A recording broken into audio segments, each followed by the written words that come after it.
So what's up everybody, and welcome back to the channel. So today we're going to be talking about the Fuji 35mm versus the Viltrox 56mm. Now why am I comparing these two lenses? It's because I'm a portrait photographer and I use the both for my portrait work.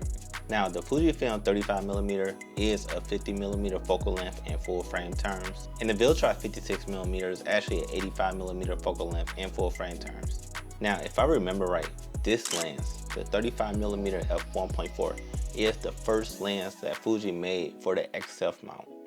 I love this lens because it's great for portraits. It helps me get a fuller image of my model without having to get too close. And if I need to, I can get some of the environment in my shot to help tell a story. Now another thing I love about this lens is the coating on the glass. Now because of the coating on this lens, it tans sun flares very well. And at the same time, it helped reduce color infringement. Sorry, the term that I meant was chromatic aberration. Now, even though I love this lens, it is not my first choice when it comes to portrait photography. My first choice is actually the Viltrox 56mm. The reason why is because of its focal length. I love the compression of the 85mm focal length. Now, if you don't know what compression is, it's pretty much the detail in the background being closer than what it really is in your photos or your videos.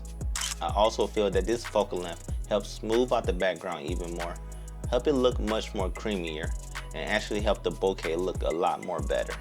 Sorry, I should have said much more, but oh well, just a video. Now, I love them both, but really I use them depending on the situation. If I'm outside, space is not an issue, and I'm not looking to tell a story, then I'm reaching for my 56mm. But if I'm inside, I'm in a tight space, or I'm outside and I'm looking to add a little bit of my environment into my shot, I'm reaching for my 35mm. Now, if there's a problem with space, then I'm gonna reach for my 23mm, because in full frame term, that lens is actually a 35mm focal length.